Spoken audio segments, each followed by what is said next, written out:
All right. Hello, everyone, and welcome to the HODL Cast. Today we have very special guest, Alice Abel, who I met through the DayFem project and have been, super impressed with your depth of knowledge. Yeah, it's been a pleasure working with you, and I really appreciate you taking the time to come on the podcast today. We're going to talk all about decentralized autonomous organizations. So. Alice, can you give kind of an introduction to yourself and how you got involved in the crypto space? Yeah. So, hey, like Sasha said, my name is Alice Abel. I'm currently finishing my JD in Brooklyn, and as I have gone on that journey, I first kind of dipped my toe into tech law, getting into cybersecurity, and that led me down a rabbit hole that popped out into kind of the crypto sphere, I'll call it. And it's so exhilarating. It's this wonderful, fast-paced area of law that has really captured me. And in pursuing my interest in this field, I ended up with you at DayFem, helping them develop their DAO, but as well with a couple of different legal think tanks in the space. And probably the one that I do the most work with right now is the Lex Punk Army. Yeah, can you tell us like what is the Lex Punk Army? I got introduced to it a little bit, but maybe give us an overview because it's a really thriving community. Yeah, it is. They are wonderful and it just so many fronts. It's very social community, which I, as somebody who is, still getting plugged into the space, you never stop learning here. I really appreciate that people talk because that helps me understand ideas and see them click together. But on top of being that social community, this is one of legal professionals working in crypto from across the world, and they have kind of gathered to not only talk the talk, but walk the walk. So they're forming a DAO. They have formed a DAO, rather. And this DAO posts bounties to motivate people from within and then guests from without of the organization to come together and create comments, public comments, guidance, and analyses of what's going on in the cryptosphere, the sort of legal goings on, and then also how participants in the industry can prepare or respond to legal challenges that might arise. Yeah, I saw they put those beautiful comments together for the regulation ATS, the SEC's. I think you might have had a hand in in drafting some of those as well. But yeah, it was really nice. And the last I looked, it was like 37 people had commented. So it was really, I think for something like that, that's a huge participation rate. I really appreciate their ability to like mobilize people in the space. It's amazing what they do, and we've got a whole lot coming down the pipeline. It's exhilarating to be a part of it. I'm really grateful, especially because it gives me a lot of knowledge that I can take to other spaces. Again, like with DFM, and just put all of the talk into practice, which is exactly what the whole Lex Punk ideology is about. Very cool. And so it's mostly on Discord, or I'm in the Telegram chat, but I think there's another component of it that once you actually join the DAO on the Discord, then that's where a lot of the action is happening, which I need to do. But they're on many different social channels. I'd say if you're a part of the Telegram group, the main one, you're getting a good purview. There is a Discord. They are active on GitHub as well because that's where some of the collaborating is happening. And then Twitter, it really is. And I think today's topic is kind of we're going into Dowse, right? It really I feel exemplifies what a DAO is in that it's not centralized.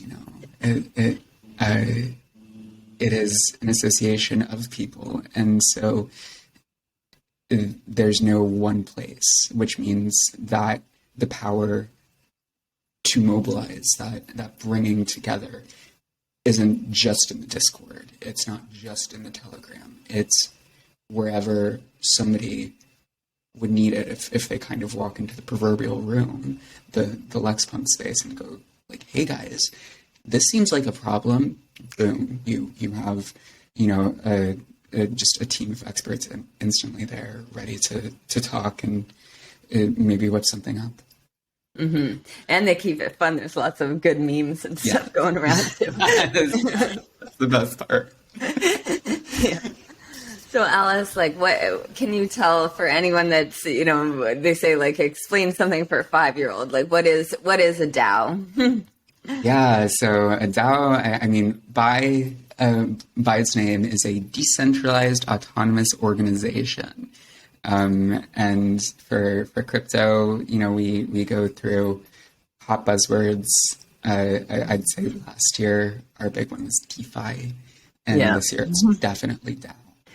So it's word on everybody's lips, everybody's minds. But I think so. One of the major personalities in Lex Punks right now is Gabe Shapiro. He's Lex Node on Twitter and Substack, etc. That's how some people know him. But Gabe kind of wrote this article recently where he concludes it by saying DAOs, like as a term, DAO as a term is kind of overused, and I'm firmly with him in that camp, which I don't think it's a bad thing necessarily that people think they're running DAOs, but it's definitely something that needs to be minded. And I guess, do you want to, this is, we're going out of 5-year-old territory, but do you want to kind of break it down, I guess? Yeah, let's break it down. So like, okay. Because I think that's mean, and yeah, that's the best way to understand it, is just to kind of go word by word with it, in my opinion. And so so a DAO, first and foremost, obviously is like an organization, and that literally just means group of people who associate with each other for a common goal or like in a structured way. So, like a club, for example, like even like a school club in an elementary school is technically an organization. It doesn't mean that like, boom, you're like a legal entity now. And I think that's something to really highlight as we're kind of talking about DAOs in general. That's what I like to remind people, is that an organization is not like intrinsically legally recognized as one thing or another by its name alone. It really is, what is the walk you're walking rather than the talk you're talking. And so, all DAOs are organizations, and they're also decentralized, which, big concept. That term is. Mm-hmm. Exactly. It's everywhere. And so decentralization is obviously like, there's no one group or one entity that is like controlling in the space. Mm-hmm. We see that, of course, as the driving power of most blockchain-based tech and use cases is that like, you don't need to rely on any one thing to really keep the gears turning. And so the D in DAO is just an importation of that, which, great to have. A really good picture, like years ago, just showing the difference of like a centralized entity or, centralized anything versus a decentralized one. And it just shows all the lines going between all these different, dots. And it really just kind of puts it in perspective. It's like, you don't have to be connecting to this central, anything. It's each person that's part of it has a role, and it's. Mm-hmm. No, it's exactly that. It's like a network. If you were, and I think, unfortunate that like we're in the podcast format, because we could draw a network. But definitely that is kind of contrasting with what has formerly been relied upon, excuse me, which is kind of a wheel model. And with good reason, because like in most cases, if something needs to be done and it needs to be done reliably, and then communicated to a lot of people, or at least preserved for, an extended amount of time, or provable over that period of time, having a centralized entity that is going to do the thing and will do it in a trustworthy capacity was really important for most of history. And so blockchain allows us to do that thing without having to without having to trust anybody, because it's all of us. We're all empowered with the ability to like look directly at the history, at the activity, and keep our own updating ledger of that thing. So DAOs are amazing just in the capacity alone that they take advantage of that technology. And so I think in this whole plugin, I'll lay some framework here that we can maybe plug into later in the conversation if we choose. The D and the O are found in virtually, I mentioned, a lot of people use the DAO term, but like not necessarily like go the full 9 yards with it. They usually do a pretty good job about the O, obviously. Yeah, they're really great at organizing. Well, a few people. There you go. So that box gets checked. But the D as well. And coming from the critical camp, I never want to discourage people, doing the do, so to speak. Like decentralization, even if you're not going to go into A, which I guess we'll talk about, it's just so useful. From a person perspective, I remember early when I was working on some project, there was a 2-team group that were trying to execute an ICO in 2017. And the one guy was about to quit, and the other guy said, "No, you can't quit because we've got to stay decentralized." And decentralized.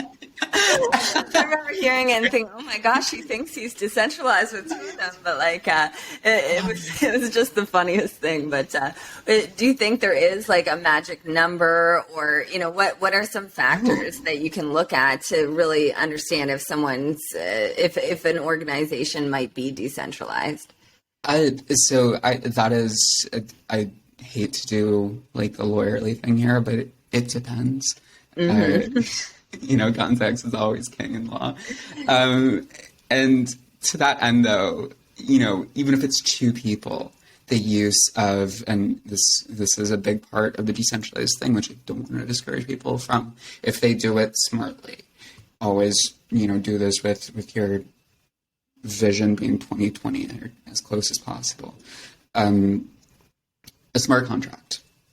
If you are using the intermediary of a smart contract in that case, it doesn't matter theoretically how many players you have, if it's sufficiently automated. So the decentralization in that regard, again, we're not talking about full-blown DAOs here yet, but in preserving decentralization, you could have as little as no people, or the 1-2 people who are just interacting with that contract. And it could be argued that if that contract is not acting differently with interacting with the one person versus with the whole array of, with the whole, breadth of people, it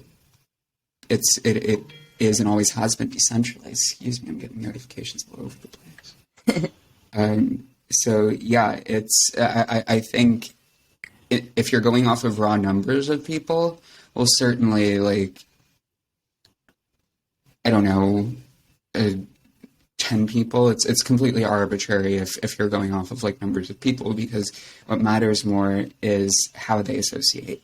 If there's like en masse, if there's a sufficient, plurality of opinion and idea that's going into things, if functionally, it's always about the walk you're walking here. you are not acting in a way where, everybody's just acting like the lackey of one group of people. Okay, it's decentralized, but ultimately, your two biggest allies, if that's what you're trying to prove, or if you feel like that might be an issue, is going to just be your user base, your participants, just brute number of them, and then also how much automation do you have such that no one person is gaining kind of an unfair. This is a judgment call of what unfair is, but ultimately no one person is gaining an unfair amount of influence within your organization. Mm-hmm. Yeah, I know. So some of the art DAOs we're looking at, or I heard people talking about it in the art community anyway, of if you had a big collection, could you put that collection into a DAO and then just keep a bunch of it, or keep more than 50% of the votes on the DAO and still, be able to sell it that way, or get access? But it's no, I don't think if you have more than 50% of the votes, it's going to work. Yeah. And it's, I mean, we see that in the traditional use of the corporate form as well. People can do a hostile takeover of a corporation by just getting that 51% marker of shares, and essentially, this is a decent rule of thumb. Again, my goal here is to not discourage people from forming what they think are DAOs. I don't want to make people think twice about using decentralized technology. But if whatever you're doing would map really cleanly onto a story you might hear in a corporate tell-all, if it's something that sounds like it could exist in the contemporary working world among those traditional structures, I would blink twice and kind of ask yourself, am I doing something that I would need more forethought, more planning for? Even in that case, it doesn't mean necessarily that you shouldn't be using these decentralized technologies and considering a DAO, but it does mean that, again, the form of what you're doing is going to start looking like somebody trying to just subvert, corporate law. And you will get tagged for that, or you at least will open yourself to being tagged for that.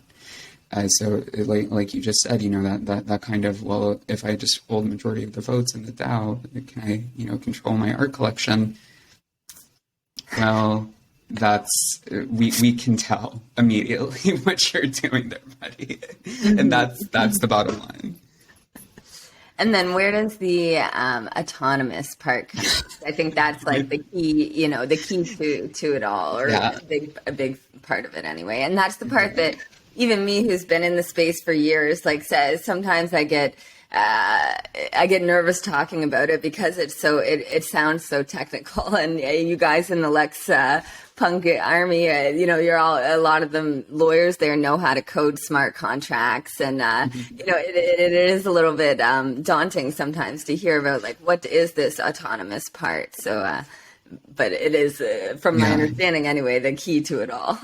It really is. It really is, and it's because, again, you can be a DAO, you can get your organization decentralized pretty easily using and relying upon the technology alone. The autonomy is, throughout crypto everything, there's this little radical streak. There's, it's the punk and Lex Punks did not just come from the personality of people participating. It really is a reflection of the environment at large. And so is the A in DAO. So autonomous does not mean automatic. You can use smart contracts. You can rely on this decentralized tech and algorithms, etc., to run your DAO. But a DAO that does not make. Instead, the DAO seeks and, in its perfect form and in the ideal circumstance, achieves essentially extra legality. It goes beyond outside control, which, we as lawyers is like something that you really want to blanch at. It's like, oh, like, whoa there, buddy. Because that launches into a space that categorically the things that we protect people against, or at least allow them to maneuver within the purview of, to retain, themselves as, well, like valid legal people. That is to say, we exist within the law. And so to have somebody desire to step without of it is immediately like something that we want to keep them against doing. A DAO, though, there's nowhere really in its ideal form for the law to attach, either because whatever it's doing doesn't come under the law, and that's why I stressed earlier, organizations intrinsically are like not, boom, legal entities that like have a specific rule set. So you have that side of it, or there's nowhere for the law to get a grip on. There's nowhere for enforcement to stick. And decentralization very much aids in that. So the autonomous is kind of a blending of the decentralization and the organization. Essentially what we have there is, because of the possibilities that the process of organizing through technology and keeping things from turning into a wheel, keeping it as a network, we find that outside influence, for better or for worse, really, if you're doing this right, doesn't have a good foothold in your space to either even really see what you're doing, so to speak, through the law. Because if something isn't cognizable within law, then it can't be seen, so to speak, by the law. It can be seen by people, obviously. But if you can't articulate something in a way that makes sense under the law, then you at least are going to need to take a while to actually pursue it as something under the law. And then, even if you do manage to name the thing, kind of have the legal machines be able to sense it, getting them to shoot something out, to move their big mechanical arms in a way that latches on to that organization is a whole other task, which categorically has been a frustration of regulators who have turned towards the blockchain space, the cryptosphere. And it extends to DAOs. Mm-hmm. And so, again, this is difficult to achieve for several reasons. Mostly that we as people are already legal entities. That's what I was alluding to earlier, is that we are never going to stop being citizens of our respective nations, which means that we both have rights and kind of responsibilities to those nations because we exist within their legal systems. If we want to extend ourselves into a DAO, which becomes autonomous beyond these legal systems, our actions might theoretically exist in that extra legal space, but we ourselves will not, which is why a kind of very soft but important factor in DAOs as well. The A casts a shadow, and that shadow is anonymity. And so anonymity is really important in DAOs. DAOs, or at least the possibility for that. It also relates to decentralization, just at its most technical level, but ultimately a DAO, you're going to sum it all up, which I've been doing a lot of talking, so let me do that. A DAO is, yes, going to be a decentralized autonomous organization, but what that means is that you allow people to do stuff where it's difficult for the law to tack onto it. They can get together in an organized manner and coordinate their resources, or at least their capabilities. And no one person has the power alone, or no one group of people within that organization has the power alone to really dictate what's going on in the organization. As much as possible, it has to reflect a consensus rather than, a kind of vertical hierarchy. Mm-hmm. Yeah, so it kind of reminds me of like Bitcoin, especially where the creator is anonymous. It's like the perfect example of a true DAO. It really is. I think that's kind of a great analogy. Is that if you transpose essentially what Bitcoin is and even how it was released onto the concept of an organization, that's a DAO. Mm-hmm. That's a great way of putting it. And when you were talking earlier about the ability to attach legal jurisdiction onto it, a rap lyric popped into my mind by Kane Mayfield. He says, "You can't regulate what you can't fathom," and it always sticks out like as I'm writing stuff, or I don't know. It's just a perfect summary of it. It's like if you're moving way faster than where the regulators are. They just can't fathom what you're doing yet. And then the regulation comes, but the technology shifts, faster than their regulation comes. Like even back to the Bitcoin comparison, like we're so many years in and we're still not seeing. Although just last week they passed in Europe, or yesterday, they passed something that's going to make a challenge for self-hosted wallets.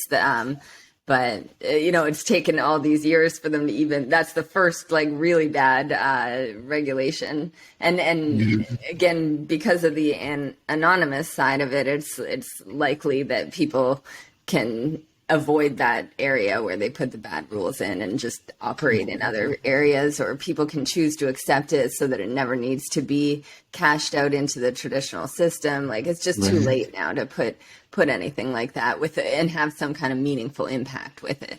I completely agree. And this is a bit of a tangent, but Europe has been trying for a long time. It first came into my attention again, so started with cybersecurity here, did some GDPR stuff. Even as far back as the GDPR, and probably well before that, the European Union has been trying to kind of throw its weight around to instances that reach into their jurisdiction but don't originate or have a tangible endpoint in it. So it's like they'll try to bully data, not regulators, what's the word I'm looking for? Processors. Yes, processors, thank you, and kind of, those who offer server services, storage, not the most elegant term, but what have you, who are outside of the EU. So they'll try to be like, hey, buddy, people from the EU can access your stuff, so you better listen to us. And, the person's like, what are you going to do? Yeah. You're over there. Everything you can do is over there, unless you want to start World War III. Like, I don't have to do anything. And so I don't want to make any grand statement on this new KYC law, or directive that they've passed, but it's if their previous attempts in data privacy or anything to go by, the EU will try very hard, and they will definitely be the tastemakers, especially they've got another a big one coming down the line called MiCA, the Markets and Crypto Assets Directive. And it's going to be a lot more detailed and a lot more far-reaching. But ultimately, they will probably set a threshold for other regulators around the world to meet, as the GDPR did with data privacy. Mm-hmm. But I don't see how they're going to be able to, again, make this effective purely because of that. This is going to sound a little grandiloquent, but blockchain technology's propensity for extra legality. So just to sum that up one more time, because it's a bunch of $5 words. Blockchain naturally is difficult to regulate because regulators can't actually capture whatever they're trying to regulate with blockchain. It exists in cyberspace, not within their physical jurisdiction. The internet, as we know it, is comparatively easier because the internet is run by internet companies that are not anonymous. You can go and bully the guy who is maintaining the website in cyberspace, so you're not actually submitting jurisdiction directly over the thing in cyberspace, but you are, again, over us as legal people. We will always be susceptible. As long as we exist in real reality and aren't doing some Ready Player One thing where we're all jumping out, we are going to be the weak points in this new paradigm, for better or for worse. Mm-hmm. Yeah, as we talk, I'm thinking, geez, I got to get my anon web presence better, because right now nothing's anonymous for me. And as everything changes over time, it's yeah. But I often think, I think there's no point when I'm thinking of it for myself, because I'm like, well, they can get my IP address. I don't always use VPN, so it's very, my Google sign on, or there's just so many access points that I always think it's not all that purposeful to use a pseudonym online, because they can connect the dots, but only if they're hopefully not the target of anything, but. I mean, I would say when it comes to this sort of autonomy and that exists with DAOs and trying to preserve it when you are the weak point, not to frame this as encouraging anything, but just speaking about the theory, it's not you yourself that needs to be preserved from presence online, it's your activity associated with the entity. So it's not it's not so much that everybody who deals in a DAO, if you're trying to keep it autonomous, has to be an ethereal shadow person that just does not exist online and uses 20 VPNs on top of Tor every day. It's more so that whenever you go to interface with that specific endpoint of the DAO,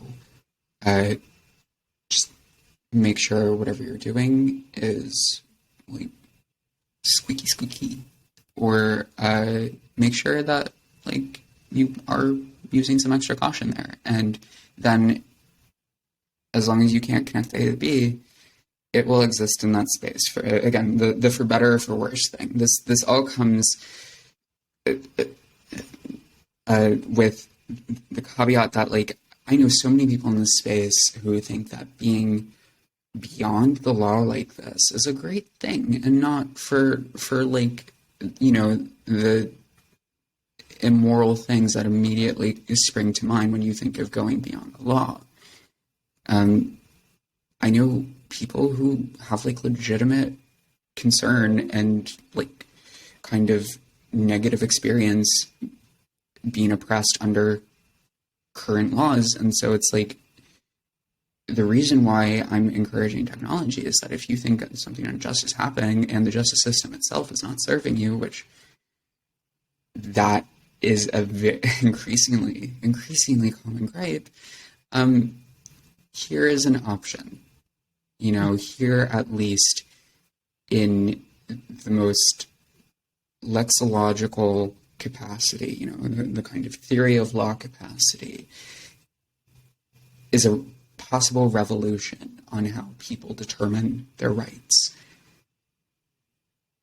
And if you want to embrace it and learn more about it, I will never discourage somebody from, at the very least, making it so that it is in a given regulator, it is in a given legal system's best interest to actually keep you in its jurisdiction and to kind of attend to your needs, because otherwise maybe you can leave, you know? Mm-hmm. Yeah. And even just speaking of like the DAOs that I know, well, I don't know of that many. Like I know there's thousands of them out there doing all kinds of different things, but a lot are just trading tokens and, and that can be beyond the law right now in America, at least because, the law is such a gray area where they haven't really spelled out what is a security or not, other than that Howey Test. And I think that this, the structuring something as a DAO gives organizations an option to interact with the tokens with at least a little bit more protection than when it's done from just a registered Delaware company. What do you think there's any merit that being part of a DAO can kind of help get away from the Howey Test? Or yeah, definitely. So I guess for listeners at home, the Howie Test is the leading ways to gauge whether or not something is like a stock in a company or a security, rather. And it is, it is somebody invests in something, in a common venture, and they like expect like profit back, because like that venture is like being managed by somebody or being like undertaken by somebody who like knows what they're doing and can like turn a profit with it. Yeah. I think like it's funny to think about, everyone says, oh my gosh, oranges are securities, but it's not. Like that was what the test was about. It was orange groves here in Florida, but it wasn't that oranges became a security. It was the way that it was sold became a security, because they were saying, so everyone paid this one farmer to farm all the oranges, and they got a piece of the profits that he was making. So the SEC said, well, this one guy was doing all the work. You guys were all like basically silent partners in his work. Then that's a security interest. You guys have all formed a common venture, and you expect profits from the initial investment that you paid to him to make the farm work or to execute the watering the trees and paying staff for that kind of stuff. Like there was they gave money, this guy did the work, and they expected a profit from it. And so that's like at its core, what creates the security. So any company that is selling tokens, those tokens are like the oranges if they've given money and they expect that company to kind of water the trees, hire staff, and make something of the company. But with DAOs, like if everyone's contributing to it, I think that's where they're all the farm. Everyone's a farmer. That's such a critical part of it, honestly. And it's I think kind of comparing this or like looking towards the Howey Test at this point it really relates to the other things we've been talking about like A, form over function, and like B, stop and think about like what would this look like if you actually were pursuing like the corporate form in this scenario. And I think in both senses, again, if for everything we've discussed what a DAO is, if you're doing that, it should be a moot point, because what you're doing has a kind of a driven purpose, ideally, which isn't something like dealing with markets. I take a gripe, to be honest, with like the financial orientation of blockchain, of crypto. I understand it's because where it started and where it is like most interesting to people is that ability to like move stuff around and like play that virtualized finance game. I don't want to like yuck anybody's yum here, but the DAO concept has so many. It allows everybody to be a farmer. I really love how you said that, because it's like that sort of egalitarian empowerment is so underrated right now. And I seriously think it's kind of an Ouroboros in that we see this financial vibe controlling the blockchain tech, and that is what's pushing innovation in the space. And because that's pushing innovation in the space, we get more financialization. But really, what we need is like more creatives, and we need more people who are actually using DAOs to like create like you could theoretically use it to create a farm together. Like you really could organize through a DAO to like allot timeshare in a shared farm, and everybody gets some milk. Like if that's your vibe, that is like a communist dream right there. And it's all automated. You don't need to deal with co-ops and you know, like coming together and having votes and languishing and the bureaucracy of trying to be, you know, accounting of everybody's feelings and concerns. It just, boom, all goes into the technology of the DAO. This is legitimate use. This is an actual DAO you could do. And nobody's doing it because, you know, we're talking about things like the Howey Test. So can DAOs be exempt from the Howey Test? I think naturally they should be. I think if you're drawing closer to the Howey Test, it should be a cause for concern for your DAO. But right now, because of the way that we have seen innovation driven and kind of the prominent voices in this space are all from the financial sector, this is a big topic, which can you keep yourself separated from it? Yeah. You know, don't be like a literal investment company to start. Like, how about that one? If all of your membership is profit oriented, then you are going to start sparking or throwing up red flags. If you then rely on somebody to like manage your resources for you so that you can turn that profit, well, congratulations, you've passed the Howey Test, now you're a security. But that's not the intrinsic use or purpose of a DAO. So like for that, what should be very small slice of Daoism,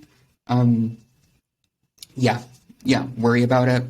Everybody else, and may you be plenty in a very near future, you're fine. Mm-hmm. Yeah, and I think like, so one of the things to look at with it too is like the challenge of like, should someone form a DAO? Say someone wants to sell tokens, like they want to raise money with a token sale, which, I mean, there's a lot of merit to doing that. Raising money to do your build out your company is often a really challenging process. And as we saw from crypto, one really good use case is that people, there's a market out there for these tokens, and sure, a lot of them turned out to be, big scams, or there's been a lot of rug pulls, or, whatever terminology people use for it. There has been a lot of predatory kind of activity of promising that you're going to do certain projects and then not following through, or just, abandoning and moving into the next project. But if you need money and you have a group of people and you can sell a token to them, it's a lot easier than listing a stock or doing selling your equity. It's a lot more cost efficient too, because instead of spending all this money on legal bills, you just literally, throw up an Ethereum thing, put it out there. If you have a community that's interested and excited about it, they're there to support it. And, but, since all those ICO enforcements, we saw it move to like, you pretty much have to airdrop the token. You can't make money off selling the token, but DAOs, I believe, like have started kind of, one use case for them at least is people are selling tokens through them. And with that, I think there's a challenge of like, then they say, okay, well, there's going to be a big group of people voting on how our DAO works. And that's why it's not part of the Howey Test, because we have everyone contributing. But then there's the criticism of it of like, well, are all these people equipped to make good, sound decisions with their voting power? And, or are just the core people that understand the business really well? Do they have a better vision, or are they, better situated, or, to build the company out? And, I don't know the answer to that, but it's like an interesting regulatory, arbitrage of like, okay, well, if you get all these people voting, then your company can possibly sell a token because there's, a group of it. So it's away from the Howey Test. But if you have all these people voting, are they going to vote like to do crazy things with the company? Right. And I think, I'm going to temper what I said earlier a little bit because it's ranting. I always obviously care that, like, the use of Dowse is diversified a fair bit. But you make up a great point with, like, the bringing in capital, getting people to like coordinate their funds here. And I think, look, if that's your use case, which in a lot of different scenarios it could be, the one part of the Howie Test that really is going to be something you want to pause at and contemplate is kind of what I would consider to be like the third part, which is premised on a reasonable expectation of profits. So if you are representing and getting people to buy in to whatever your venture is, not because they want to come help farm and like get fresh cheese and tomatoes in late summer, but they think you're gonna sell this stuff and come back from your orange groves with money in hand. That's the problem. So you want to attract people with the concept, with the idea of participation and of production and end goal, and that should be the driver of your DAO. If you're using that as a smokescreen for like the actual intention of profit, may God walk with you. But it's like ultimately, when it comes to, hey guys, it's the same way of like a Kickstarter. Like, hey guys, I have this great idea for a comic. Do you want to see this comic made? Bunch of people, boom, right there, $2 million so you can make your comic. Let's see the comic. If you are like, hey guys, I'm going to go like pander to the My Hero Academia fandom with this comic and it's going to make a whole bunch of money. Do you guys want to make some money? And you get that same 2 mil. Well, Howie Test is like knocking on your door at that point, So it really is about the driving spirit. Yeah, that's so true. And same with like what we've seen from all this art coming out of the last couple years in crypto. It's like when I was looking at those ATS comments, I was wondering if there's any way to say like this art is speech, like the memes and everything that people are making, like it's talking about what society is, and it's not here. Or even just the SEC made those comments that they're going to start looking at NFTs as possibly as securities. And I was like, well, I think what you said of people want the comic for the sake of seeing something new and creative and good, not for, oh, this comic's going to make me a ton of money later. But it just happens that when something's good, it often makes money. But it's not that. But that's not always the purpose or the sole purpose or the Right. the driver. It's just they're linked because people reward excellence with by more people demanding it, I guess. One thing comes down to, certainly. Yeah. Now, what do you think, like, for forming a DAO, or, even that might not be the right word, forming or creating or organizing a DAO, like, Wyoming put that new regulation in place. Do you think it's better to follow that Wyoming regulation or just have it be like an unincorporated thing, like a non-entity? Oh, I mean, like I never want to knock the regulators like really trying to do good things in the space, and it seemed like the Wyoming DAO LLC uh, legislation law was like a good spirited attempt, but it just did not really hit the mark. And the reason for this, mind you, is because essentially what it does is it takes that radicality of the DAO and it strips it away. And we see like a real tension there, of course, where it's like regulators want to encapsulate and put the DAO concept in a bubble, but that A is really, giving them some trouble about it. So it comes into, if you look at what Wyoming wants people to do, is first off, like, it assumes that DAOs are like going to either be ruled by like a very arduous like mass consensus system, which the decentralization does not have to mean that you're like doing the Athens thing where everybody has to come like put in a lot or else. Like there's so many different ways to have decentralized governance, and there is a potential for like having a core team who answers to like the greater body. And that's fine. I mean, you kind of need that with like developers because not everybody in your DAO, assumedly, is going to be a tech whiz.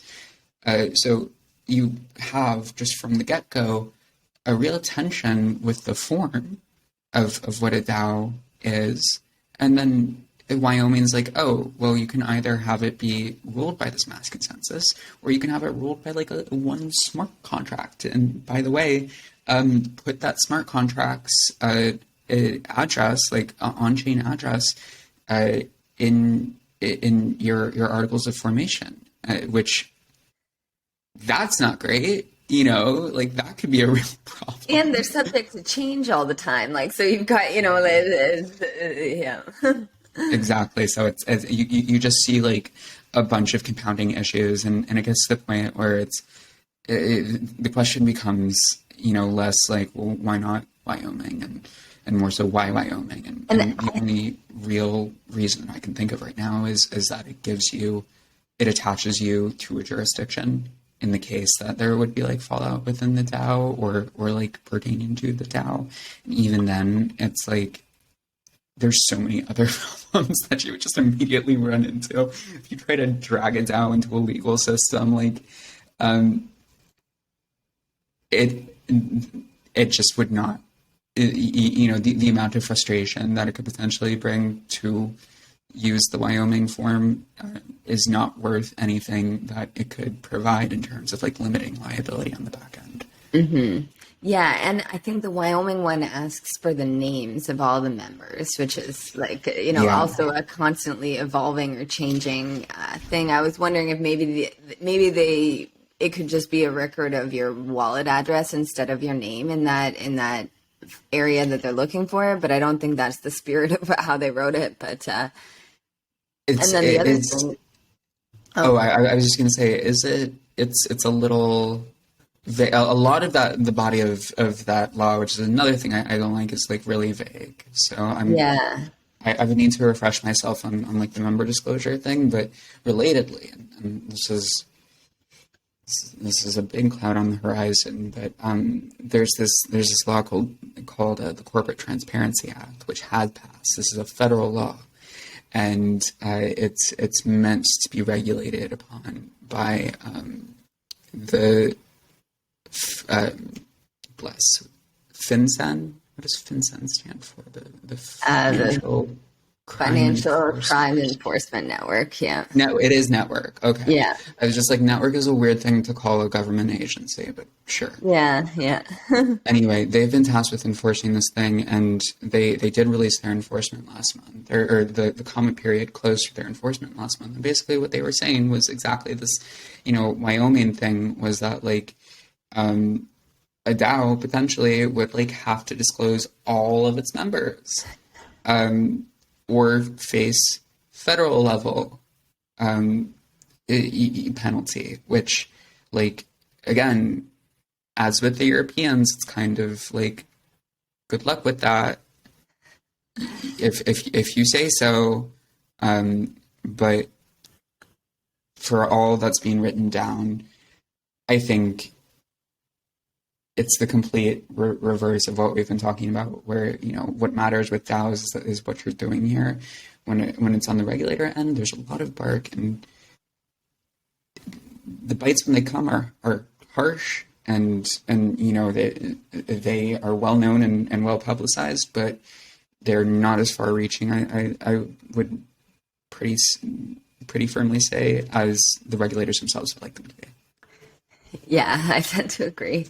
And then the other thing you mentioned there, the limited liability protection, that's what I heard for years of like, oh, DAOs, everyone's a partner and you all have, liability. But I think the mechanism of a court really enforcing that everyone in a DAO is a partner and that, like, they're all joint and severally liable. Like, go try and collect off someone in, Exactly. Venezuela or Argentina or something for my mistake, good luck. But that's always what legal professionals or regulators spout off. But I don't think it's a realistic concern. Not at all. No, it's exactly what's happening with the GDPR. They really try, or they could try, but what are they going to do?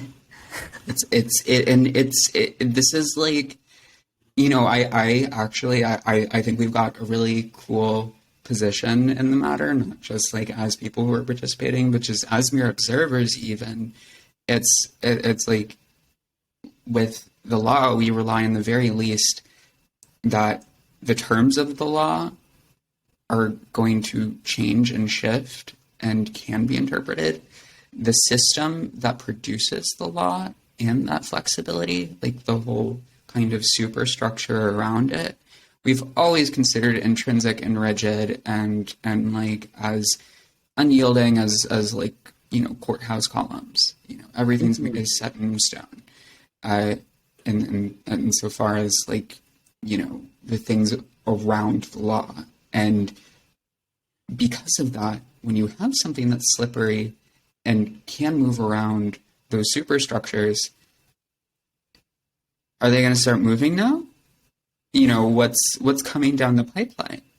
Because something as fundamental as jurisdiction is now causing problems for the people who were very, very staunch on creating the concept itself. States rely on the concept of jurisdiction in order to enforce their laws, and now they're trying to tag and bag something that is it's everywhere.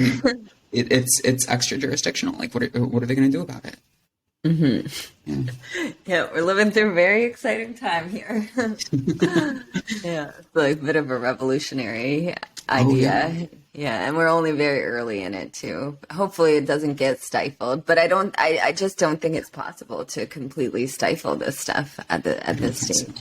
You can make it hard for people, but it's like I don't know how they could possibly like completely cut it off. A lot of people, because I do a fair bit, still in law school. So it's like I take classes, and one of them is international economics, and I get told, like, well, the telephone was a radical idea when it came out, and that's not the point here. Like telephone lines are physical. All of this other stuff exists in cyberspace, and since the 1990s, people have been talking about how like cyberspace is not under the purview of any state by its nature. The founder of the Electronic Frontier Foundation, John Perry Barlow, wrote this thing called like the Declaration of the Independence of Cyberspace or something. And he pretty much in 1996 ran down all the things that we've talked about today when it comes to autonomy. If anybody's still confused about autonomy, go check that out. Just search the Declaration of the Independence of Cyberspace and it'll pop up. And you'll see kind of what the vibe is with the A and Dowse. But nobody's been able to really respond to it from that rigid, traditional legal sense. Mm-hmm. Yeah, it's interesting. Although, I've seen the courts like just say, well, where you're sitting is where you are in cyberspace, like whatever Yeah, state you're yeah. in. Mm-hmm. I mean, they've been confused about it. Like when it comes to like interpersonal internet stuff, there's you can have more of a dialogue there because it's like it's between people, you know. And Mm-hmm. I think that is that's an excellent thing to distinguish on is that you and I can interact like right now we're interacting through cyberspace. So technically, the venue of our interaction is in that new cyber jurisdiction. We are not. We are firmly within the jurisdiction of our respective states. DAOs do not exist within the jurisdiction of any specific state. So they are as entities, not just by the nature of their activities, but as entities within that cyberspace. Mm-hmm. So if there is no avenue from our space to the DAO that a state seeking enforcement can trace into that new jurisdiction and kind of pull the DAO back into theirs, there is no legal theory that currently allows them to pop out and do it without that avenue. Mm-hmm. Yeah, and probably won't see one for another couple of years anyway, or like an attempt anyway. But well, I'm always amazed at how long they think their arms are when it comes to jurisdiction. Agreed. It's yeah. So, what are you like the most excited to see happen in the space over the next couple of years? Oh, honestly, like what I was talking about earlier with the whole like we need creatives in the space. I appreciate like the history of blockchain. I like celebrate that it came from like the financial corner. I think it's time to make more room though, because what we were talking about earlier with creating the comics, with the farm, et cetera, and so forth, none of that is just like a spitball. Like that could happen right now. That is immediately available to literally anybody with a dream. As if you want to get people together and start what is essentially a co-op, except, kind of like co-op for the 22nd century, we're blasting off into the future. You can do that with a DAO, and you can do it really seamlessly, and you can do it just without all of that overhead and messiness that comes with trying to deal with analog consensus, like going to people, having them vote, and everybody's wishy-washy and malleable in their opinion, and then also, like we mentioned earlier, the whole like legal red tape thing. You can automate stuff, have it pull capital immediately, and then boom, you're gone.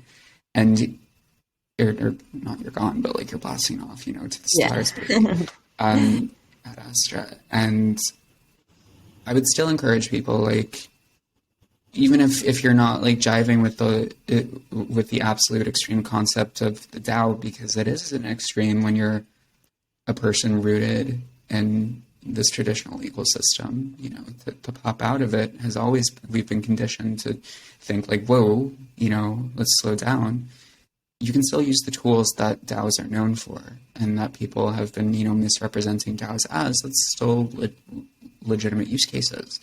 Go for it. Use blockchain technology. Join the crypto sphere. The water's fine. And even if you're not gonna be like super sci-fi with it, there's so much utility here. Mm-hmm. Absolutely. Well, thank you so much for doing this podcast. I learned a lot just talking through all these challenges and exciting paths for DAOs. Where can people find you? Like, what's your Twitter handle? So on Twitter, I am Baynoni, Baynoni. I'm not going to explain it. It's like a Kabbalah term, so if you want to go down that rabbit hole, you can. But that's where you can find me. That's also my Telegram if you want to reach out directly. I love talking to people about this stuff. And yeah, thank you so much for having me, Sasha. Awesome. Well, thanks, Alice. I hope you have a great day. You too. Thanks.